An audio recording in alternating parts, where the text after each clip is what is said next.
우리 서로 축복하며 인사하겠습니다. 사랑합니다. 축복합니다. 사랑합니다. 축복합니다. 사랑합니다. 반갑습니다. 반갑습니다. 아주 인사하실 때는 아주 진하게, 아주 친절하고 반갑게, 그렇게 인사하는 겁니다. 자, 오늘부터 다시 여호수아로 돌아왔는데요. 우리가 지난 2월에 여호수아 말씀을 계속 보다가 또 3, 4, 5월 또 여러 가지 캠페인을 하면서 잠시 멈췄습니다.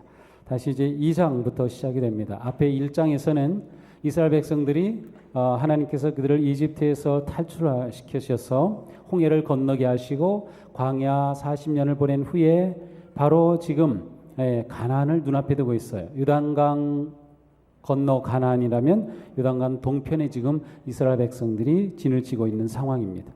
이런 상황에서 하나님은 모세의 뒤를 이은 여호수아에게 강하고 담대하라고 하는 그러한 용기를 주시면서 내가 이들을 데리고 저 땅으로 건너가 그 땅을 밟아 차지하라 라고 놀라운 사명을 부여하시죠.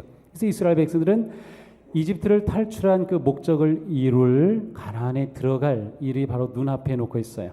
그러나 이 일은 얼마나 중요하고 큰 일이겠습니까? 여호수아는 그 마음에 두려움과 떨림이 있었을 겁니다. 하나님은 계속해서 강하고 담대하라고 여호수아를 격려하시고 세워줍니다. 여호수아가 가나안에 들어가기 위해 행한 첫 번째 일이 바로 오늘 2장입니다. 이것은 가나안 땅에 들어가면 그곳에서 만나게 될 첫 번 성이 있어요. 그 성이 여리고 성입니다. 이 여리고 성은 인류 역사상 가장 강력한 요새지라고 할 만큼 대단한 성이었습니다.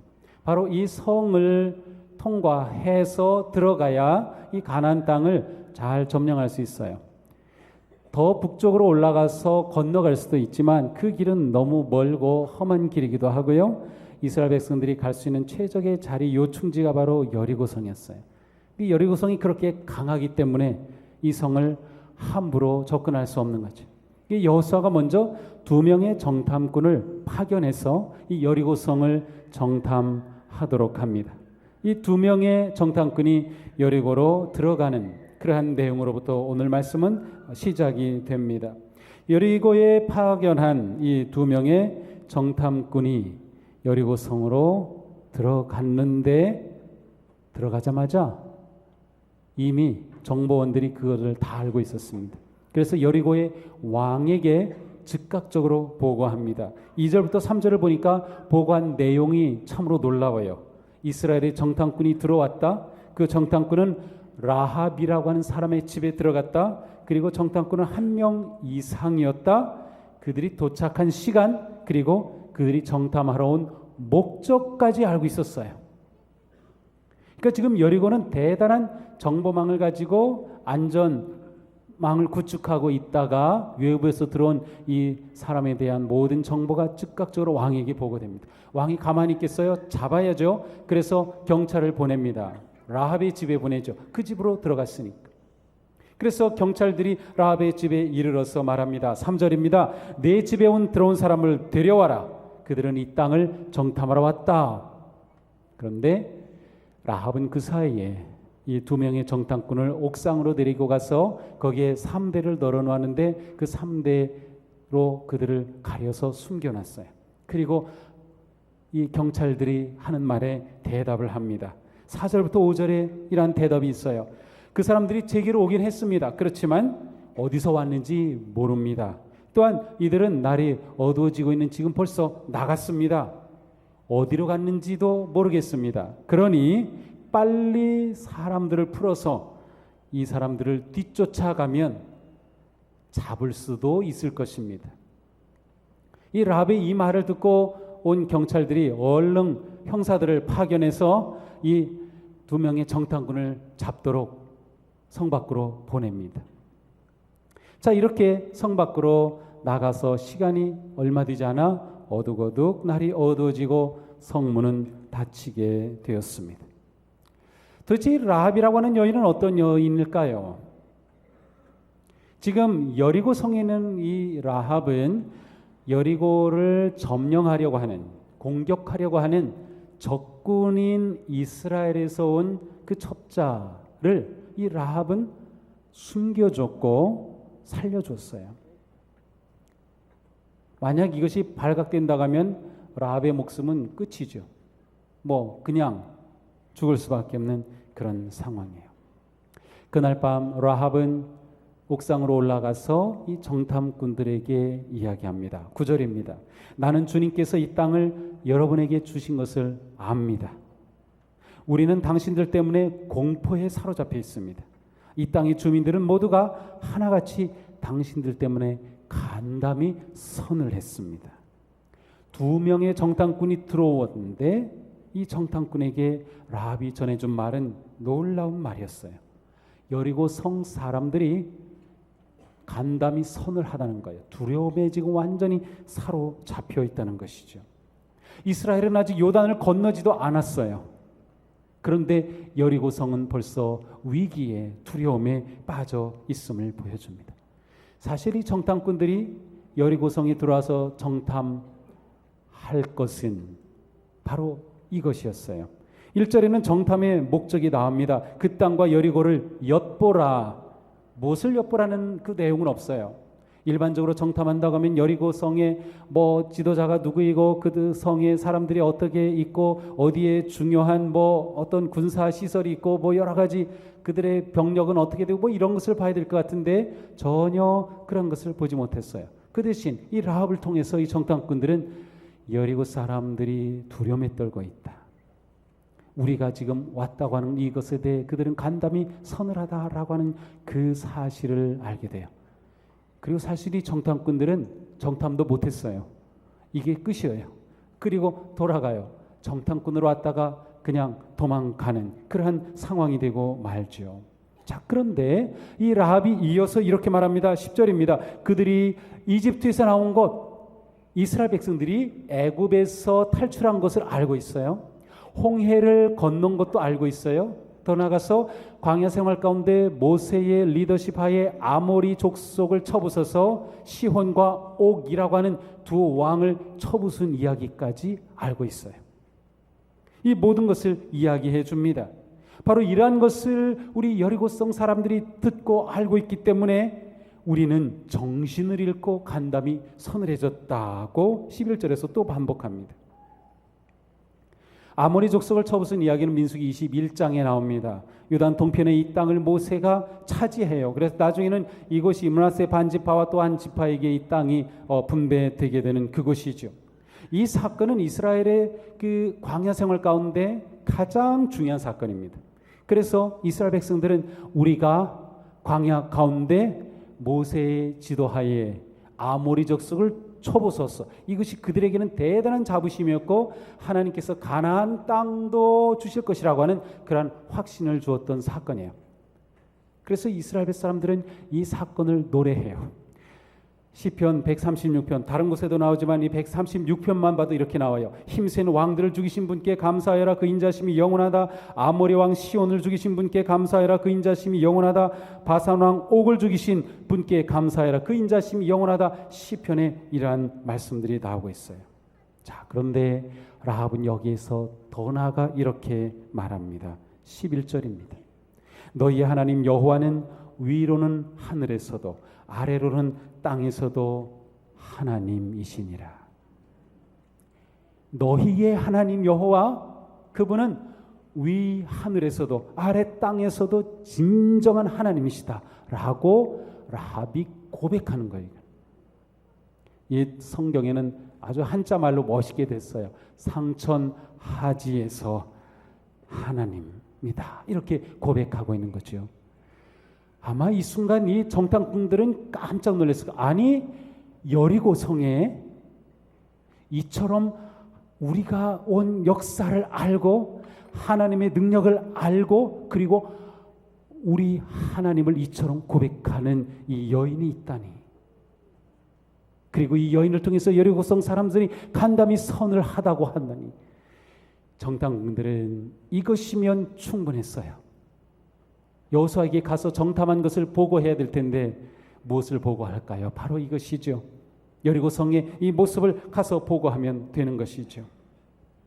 라합은 이러한 믿음의 고백을 한 후에 요청합니다. 제가 여러분들에게 이렇게 잘 대해 주었으므로 여러분도 나를 잘 대해 주기를 맹세하고 그리고 증표를 주시기 바랍니다. 당신들이 여리고를 점령할 텐데 그때에 나와 부모와 가족을 살려주셔야 합니다. 이것을 맹세하고 그 증표를 주셔야 됩니다. 라고 요청을 하죠. 이 정탐꾼들은 그러겠다고 대답을 합니다. 14절입니다. 우리가 우리 목숨을 내놓고라도 약속한 것을 지키겠어. 그 대신 오늘 여기에 우리가 왔다는 것은 말하면 안 돼요. 사실 이들이 지금 다시 탈출을 하지만 3일간 숨어 있어야 될 상황이에요. 이 추격하는 이 형사들이 아직 활동하고 있기 때문에 이 사실만 말하지 않으면 보장해 준다는 겁니다. 이 말을 듣고 라합은 두 정탐꾼을 창문에서 밧줄을 달아서 탈출하도록 도와줍니다. 어떻게 도와준 것일까요? 여리고 성은 성이 두 겹으로 되어 있어요. 한 겹, 밖에 두 겹. 이 폭이 10m 정도, 굉장히 이 성벽, 벽도 두껍고 대단해요. 그 깊이를 나중에 고각자들이 발굴해서 판 것을 보면 정말 상상할 수 없을 정도로 이 당시에 이러한 성이 있었다는 것은 정말 인간으로서는 무너뜨릴 수 없는 그러한 성을 가지고 있었어요. 이 두 성벽 위에 나무가 있고 그 위에 세운 집들이 있었어요. 아주 가난한 사람들, 힘든 사람들이 여기에 살았죠. 라합이 여기에 살았어요. 따라서 그 집은 바로 창이 성 밖으로 연결이 되는 것이었어요. 따라서 창을 통해 이 두 정탐꾼은 도망을 할 수 있었어요. 그리고 얘기해 주죠. 앞으로 3일 동안 아무 데도 가지 않고 숨어 있어야 합니다. 정말로 3일이 지난 후에 추격하던 사람들이 다 성으로 들어온 후 이 정탐꾼들은 요단을 다시 건너서 이스라엘 진영으로 되돌아가게 되었습니다. 이때 정탐꾼들이 라합에게 얘기해 준 게 있어요. 맹세를 했죠. 우리가 절대로 당신을 잊지 않겠소. 우리 목숨을 담보하겠소. 맹세했는데 증표는 없었어요. 근데 증표를 얘기합니다. 바로 18절이죠. 그것은 붉은색 줄입니다. 이 붉은 줄을 메고 내 부모 형제가 그 집안에 모여 있어라고 말해줍니다. 괜히 붉은 줄 맨 게 아니라 제가 그래서 붉은 줄 여기다 걸어놨어요. 좀 기억하시라고. 이 붉은 줄 예쁘죠? 네. 붉은 줄이 증표가 됐어요. 자, 그런데 18절에 보면 이 붉은 줄을 그래서 이 정탐꾼들이 이 줄을 준 것으로 되어 있어요. 이 붉은 줄을. 그러나 또 다른 성경을 보면 또 이스라엘 사람들이 가지고 있는 공인된 영어 성경 타낙이라는 게 있어요. 거기에 보니까 이 붉은 줄로 되어 있지 않고 이만한 길이의 붉은 줄이라고 했어요. 그 말은 이 붉은 줄의 소유가 두 정탐꾼일 수도 있고 라합일 수도 있다는 거예요. 저는 개인적으로는 라합이 이 줄의 소유주라고 생각이 돼요. 왜냐하면 이것이 지금 라합이 보여주는 그런 모든 상황과 잘 연결이 되기 때문에 그래요. 만약 이것이 라합의 줄이라고 하면 왜 붉은 줄일까? 그 집에 왜 붉은 줄이 있을까를 물어보게 되죠. 그 당시에 이렇게 컬러가 있는 붉은 줄, 파란 줄, 무슨 줄 하는 것은 염색을 하기 위한 것이었어요. 이 학자들이 이제 그 당시에 문화 연구해 보면 염색을 하는 거예요. 그러니까 라합은 집에서 무엇인가 옷감을 염색하는 것과 관계된 일을 하고 있었음을 알 수 있어요. 그러니까 붉게 물감이 배어 있는 줄을 잘라서 물감이 잘라가지고 흰 옷이 담긴 그런 물에 같이 넣으면 그 물이 배서 염색이 되는 거죠. 파란색 줄을 잘라 넣으면 파란색으로 되는 거죠. 같이 넣으면 뭐 보라색이 되고 이런 식으로. 그러니까 이 라합은 지금 그가 이 옷감과 관계된 무슨 일에 관여되어 있다 하는 것을 알 수 있어요. 아, 그러고 보니까 지붕에 왜 삼대를 널어놨는지를 알 수 있어요. 옷감을 짜기 위한 재료들이죠. 어쨌든 라합에게 붉은 줄이 증표로 주어졌어요. 그 즉시로 라합은 창문에 붉은 줄을 무너뜨려 놓았습니다. 실제로 민수기 6장에 가서 보면 이스라엘 백성들이 여리고 성을 무너뜨릴 때에 이 붉은 줄 이야기가 나오고 라합이 구원받는 이야기가 나와요. 그것은 우리들이 아직 보지 않은 내용이지만 실제로 이 정탐꾼들의 약속이 그대로 이루어졌다는 것이죠. 자, 이렇게 정탐꾼들은 탈출해서 성공하고 여호수아에게 가서 보고합니다. 보고한 내용은 딱 한 줄입니다. 주님께서 이 땅을 우리 손에 넘겨주셨으므로 그 땅의 모든 주민이 우리를 무서워하고 있습니다. 이것이 24절에 나오는 보고의 전부입니다. 이 보고 내용은 솔직히 정탐꾼들로서는 라합에게서 들은 내용을 가서 보고한 거예요. 돌아다니지도 않았어요. 어디 살펴보지도 못했어요. 그리고 가서는 이 보고를 하죠. 그러나 이 보고야말로 이스라엘에게 필요했던 보고, 여호수아가 원했던 보고였어요. 야, 하나님이 우리와 함께 하시는구나. 우리가 이제 가나안에 정말 들어갈 수 있겠구나. 그들이 우리를 두려워하고 우리 하나님을 두려워하며 떨고 있다니 그들은 가나안에 들어가는 것에 대한 자신과 확신을 가지게 되죠. 자, 그러나 오늘 이야기에 있어서 초점은 바로 정탐꾼도 아니고 여호수아도 아닙니다. 라합이라고 하는 여인입니다. 여호수아도 정탐꾼도 이 여리고에 들어가서 라합이라고 하는 여인을 만날 것을 상상도 못했을 겁니다. 자, 라합이 소개되는 것을 보면 그는 창녀로 소개가 됩니다. 우리 성경에는 기생이라고 되어 있고 세 번역은 창녀로 되어 있어요. 그런데 듣기가 좀 거북하지요. 여리고 성의 창녀 라합. 그러나 달리 번역할 단어는 없어요. 말 그대로 정말 창녀였습니다. 이스라엘의 역사가인 요세포스라는 사람은 이게 너무나도 거슬리니까 이렇게 말해요. 그는 여관 주인이었다. 왜냐하면 이 두 정탐꾼이 들어간 것을 보면 이 집은 여관이 아니었을까라고 생각이 됩니다. 이 순간 라합은 정말 창녀였을까? 이것은 우린 몰라요. 그러나 그냥 추측을 해볼 수 있어요. 상상력을 발휘하죠. 분명히 라합은 창녀였습니다. 그러나 정탐꾼들이 왔을 때 그때에도 이 창녀로 그렇게 살아가고 있었을까? 아마 아닌 것 같아요. 이 라합은 일종의 숙박업 아니면 옷감을 물들여서 그것과 관계된 무슨 일을 하는 그런 사람이 아니었을까? 그렇게 생각해 볼 수 있어요. 그럼에도 불구하고 성경은 그녀가 창녀였다는 사실을 숨기지 않습니다. 그리고 그 사실은 굉장히 중요합니다. 자, 이 여인이 어떻게 이스라엘 정탐꾼들을 이렇게 대해줄 수 있을까요? 이스라엘의 가나안 들어가는 데 있어서 이 중요한 정보를 제공해주고 그들의 마음을 고취해주고 가나안 정탐의 용기와 소망을 주는 그러한 역할을 할 수 있었을까요? 우리는 라합을 좀 자세하게 들여다볼 필요가 있습니다. 자, 라합이 정탐꾼들에게 한 이야기를 통해서 우리는 라합의 삶을 아니면 라합이라고 하는 여인에 대해서 정보를 얻게 됩니다. 자, 라합은 하나님께서 이스라엘을 통해 하신 일을 들었습니다. 이것은 라합만 들은 것은 아닙니다. 여리고성의 모든 사람들이 들었기 때문에 그들이 간담이 서늘해졌습니다. 하나님께서 그들을 이집트 그 대제국 가운데서 탈출시키셨대. 아니, 그들이 홍해를 가르게 하셨대. 아니, 그들이 바산 왕 옥을 쳐부수게 하고 아모리 왕 시온을 쳐부수게 했대. 이 엄청난 사실에 대해서 들었습니다.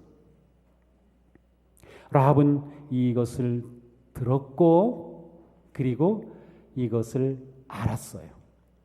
그것을 들음으로 인해서 야, 하나님이란 분이 계시구나. 그분이 진짜 하나님이다. 진짜 신이다. 그분이 정말 이스라엘과 함께 하시는구나 라고 하는 사실을 알았어요. 이것이 굉장히 중요합니다. 사도 바울은 믿음은 들음에서 나며 라고 했어요. 이 듣는 게 굉장히 중요하죠. 그러나 여리고성의 모든 사람들이 그 이야기를 들었지만 그 들은 것이 하나님이 누구신지를 아는 지식으로 연결된 사람은 오직 라합 한 사람뿐이었어요. 라합만이 들은 것이 그에 대한 영적 지식이 되었어요. 이것은 우리들에게 매우 중요한 것입니다. 하나님에 대한 지식을 알게 되는 것, 하나님이 어떤 분인지 알게 되는 것은 라합에게 있어서 굉장히 중요한 사건이었습니다. 하나님이 이러한 분이시구나. 그것이 이 여인으로 하여금 삶을 바꾸게 했죠. 변화시킨 거죠. 선택하게 한 거죠. 내가 이 정탐꾼을 보호해 줄까? 아니면 고발하고 상을 받을까? 라합은 보호하기로 선택하고 결단했어요. 왜? 그가 들은 그 하나님에 대한 소문이 그에게는 하나님에 대한 놀라운 지식이 되었기 때문에. 오늘 이 시대는 정보가 넘쳐납니다. 정보가 폭발한다 그러죠. 정보 과잉이라고도 하죠. 정보 홍수 시대라고 하죠. 하나님에 대한 말씀도 마찬가지입니다. 이제는 어디 가서도 원하기만 하면 성경을 읽을 수 있고요. 원하기만 하면 설교를 들을 수 있고요. 전 세계 모든 사람들의 모든 유명한 설교자들의 설교 어디서도 다 들을 수 있어요. 솔직히 여기 있으면서 제 설교만 듣는 분은 별로 없을 거예요. CBS, CTS, CGN TV 다 보시면서 설교 열심히 듣죠. 아멘 아멘 하시죠. 지금 홍수 시대예요. 하나님의 말씀의 홍수 시대. 사실 이 목사인 설교자는 설교하기 점점 어려워져요. 이 성도님들이 다른 설교들을 엄청 많이 듣고 계시기 때문에 이게 엄청 보통 부담이 아니에요. 근데 그건 중요한 게 아니고 우리가 그렇게 많은 것을 듣지만 우리가 그 듣는 것이 하나님을 아는 지식이 되느냐는 거예요. 이것은 전혀 다른 문제입니다.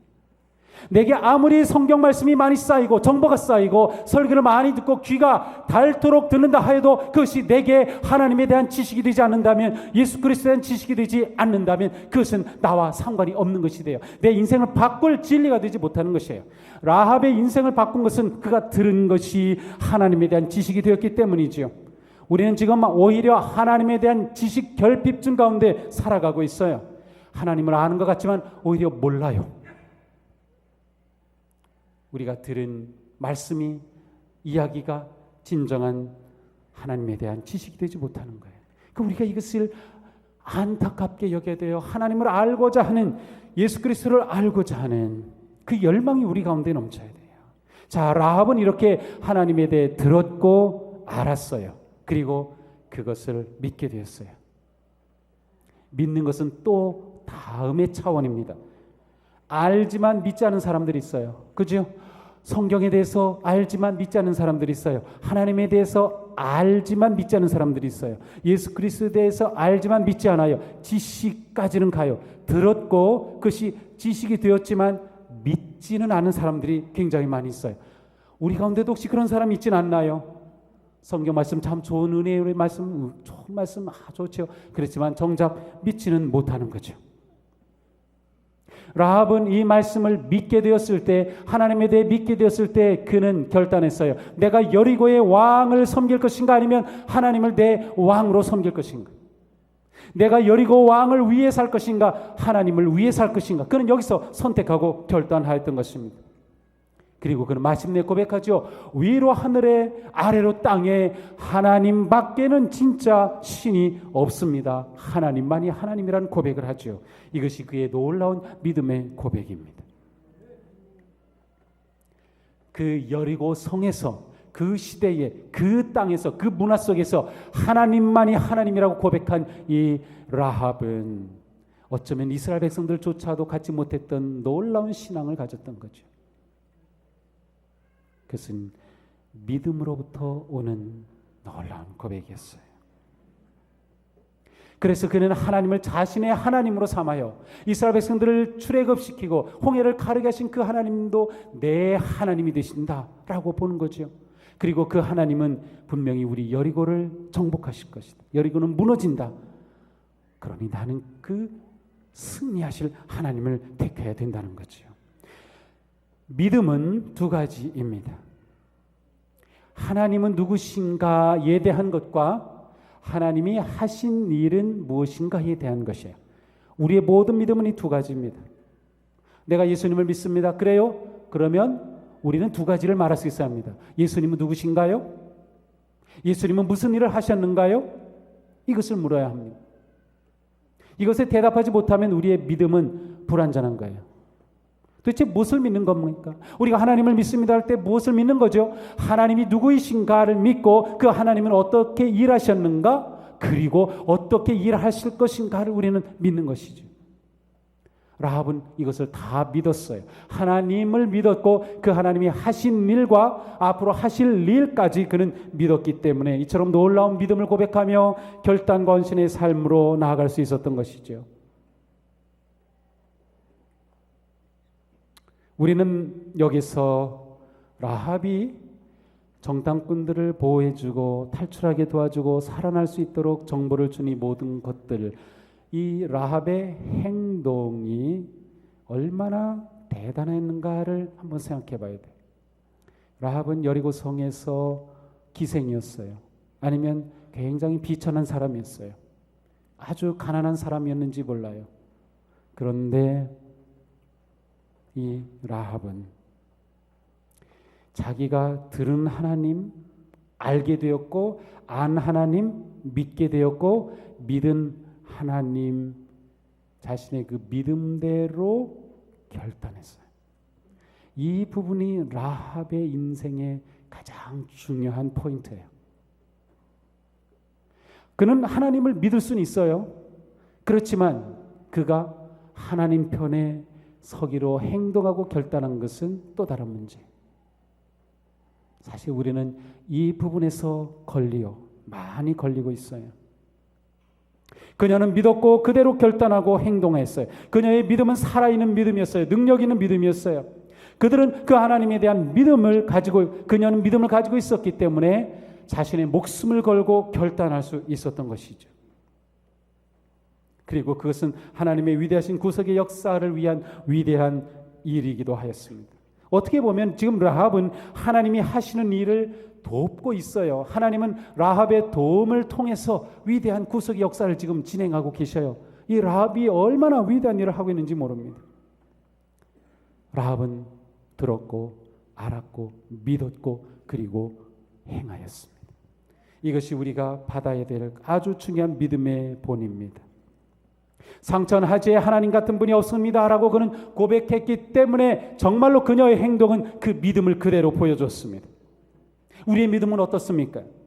하나님이 전능하심을 고백하고 하나님이 주인이심을 고백하고 우리는 하나님의 영광을 찬양하며 경배하며 예배합니다. 우리는 하나님이 모든 것의 주인이라고 고백하고 말씀합니다. 우리는 예수 그리스도가 내 삶의 구주라고 고백을 합니다. 과연 그렇다고 하면 우리의 말과 행동은 우리의 그 믿음을 드러내고 있습니까? 우리의 삶은 우리의 믿음을 그대로 반영하고 있습니까? 우리의 말과 행동이 하나님의 전능하심을 드러내고 있습니까? 우리의 믿음은 대단한 것 같아요. 예배 대단한 것 같아요. 기도 대단한 것 같아요. 말씀 연구 대단한 것 같아요. 그런데 정작 삶이 그것을 증거하고 있느냐 말이에요. 우리의 삶이 우리의 믿음을 그대로 보여주고 있나요?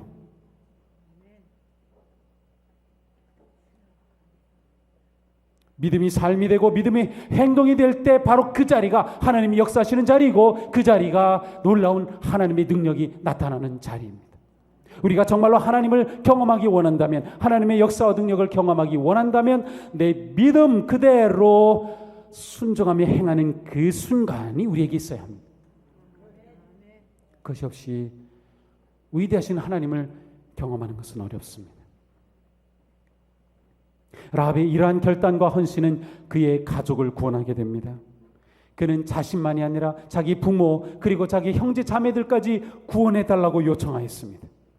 그리고 그는 그 요청에 대해 붉은 줄로 확답을 받았습니다. 그때부터 라합은 그의 창문에 붉은 줄을 걸어놓았습니다. 그 창문에 걸린 붉은 줄은 라합의 집은 구원을 받을 것이라고 하는 증표가 되었습니다. 오늘 우리의 마음의 창문에도 붉은 줄이 걸려 있나요?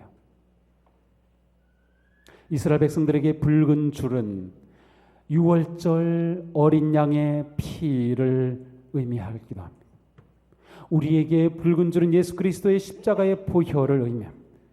우리의 마음의 창문에 그리스도의 보혈의 밧줄이 걸려 있다고 하면 그것은 바로 우리는 구원받은 자이고 하나님의 보호하심과 인도하심을 받는 자라고 하는 확증이 되는 것입니다.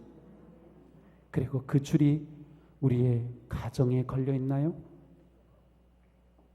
라합은 자기만 구원받는 것이 목적이 아니었어요. 그의 가족의 부모가 구원받기를 간절히 열망하였습니다. 왜 그런가요? 그는 하나님의 백성들이 여리고를 쳐부술 것을 믿었기 때문입니다. 그의 믿음이 그녀로 하여금 행동하게 하였어요. 그리고 그 행동이 정말로 그 가족을 구원하였던 것입니다. 우리에게 붉은 줄이 있는가? 라합의 집은 붉은 줄을 통하여 구원의 센터가 되었습니다. 우리의 믿음은 구원하는 믿음으로 나아가야 돼요. 우리는 진지하게 물어봐야 합니다.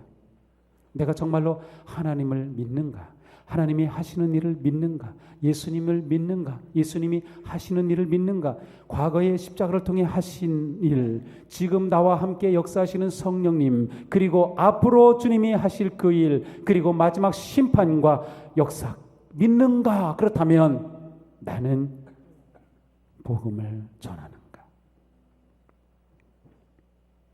라합처럼 내 가족을 구원해달라고 그러한 간절한 마음을 가지고 하나님께 기도하며 하나님께서 내게 약속하시고 증표를 보여주시기를 구하는 그러한 믿음이 있느냐 말이죠. 정말로 내게 구원의 확신과 그 믿음이 있다고 하면 우리는 내 가족을 구원하기 위해, 죽어가는 영혼들을 구원하기 위해 우리는 가만히 앉아 있을 수 없을 것이에요. VIP 6천은 그냥 행사가 아닙니다. 우리에게 이 믿음이 되살아나는 것입니다. 우리의 믿음이 구원하는 믿음으로까지 나아가야 돼요. 내가 이 사람에게 복음을 전하고 싶어. 이 사람을 구원하고 싶어. 내 가족, 내 아들, 내 부모 구원하고 싶어. 그렇다면 그 사람 이름 적어낼 수 없나요?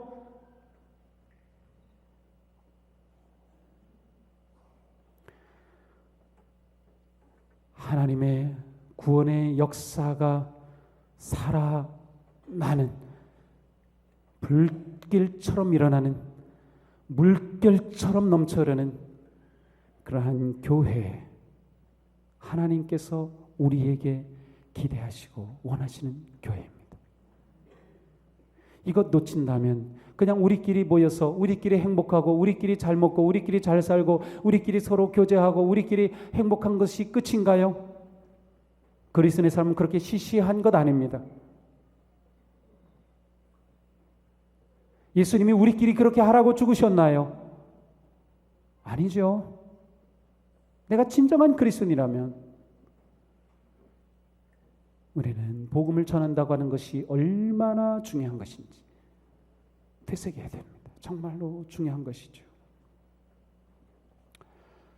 라합은 신약에 다시 등장합니다. 마태복음 1장 5절에 그의 이름이 나오는데 라합의 남편은 살몬이었습니다. 라합 때문에 남편 살몬이 구원을 받았어요. 그리고 그 살몬과 라합 사이에 태어난 자식이 보아스입니다. 보아스는 룻과 결혼하였어요. 룻은 다윗의 할머니가 되었어요. 사실은 증조 할머니. 오늘 우리가 보는 라합은 다윗의 고조 할머니가 돼요. 다윗 왕과 혈통의 조상이 되는 거죠. 얼마나 놀랍습니까? 우리 세상 말로 인생 대박 터진 거예요. 대박 난 거죠. 아니, 여리고 성의 그 비천한 창녀 라합이 하나님의 백성이 되었고 그리고 다윗 가문의 조상이 되었다니 말이죠. 아니, 그보다 더 놀라운 일은 바로 그 가문에서 예수님이 태어나셨다는 거니까요. 하나님은 그 라합을 그렇게 사용하셨어요. 그가 듣고 알고 믿고 결단할 때 그 인생은 놀라운 변화, 아니 그 인생 하나가 아니라 그 가족 가문 하나가 아니라 인류 역사를 변화시키는 하나님의 구원의 역사를 일으켰던 것이죠. 우리에게 이 믿음, 우리에게 이 순종과 헌신, 결단이 그래서 필요한 것입니다. 하나님의 사랑받지 못할 사람은 이 세상에 단 한 사람도 없습니다. 비천한 기생 라합이 이처럼 위대한 조상이 될 수 있었다면 우리는 말할 것도 없어요. 하나님은 우리를 향해 이처럼 엄청난 계획을 가지고 계셔요. 우리를 향해 놀라운 사랑의 마음을 품고 계셔요. 우리를 그렇게 원하시고 우리가 그 하나님의 사랑 안에 들어오기를 원하시고 그리고 그 사랑을 또한 전하시기를 원하는 거죠. 사랑하는 성도 여러분, 이 시간 예수 그리스도의 그 구원의 십자가에 대한 확신이 없다고 하면 다시금 믿음으로 간구할 수 있기를 바랍니다. 내가 예수님의 그 십자가를 바라보게 하옵소서. 라합이 그처럼 위대한 인생의 역전을 이뤘다면 주님, 저에게도 그와 같은 일을 일으켜 주옵소서. 제가 그 일을 위해서 믿겠습니다. 헌신하겠습니다. 순종하겠습니다. 우리 교회가 붉은 줄이 달린 구원하는 방주가 되게 하옵소서. 이것이 우리의 기도가 되고 우리의 소명이 될 때 하나님은 우리를 통해서 이 시대에도 위대한 일을 이루어 가실 줄로 믿습니다. 라합처럼 위대한 믿음의 사람으로 우뚝 서는 성도 여러분 되시기를 주님의 이름으로 축복합니다. 기도하겠습니다.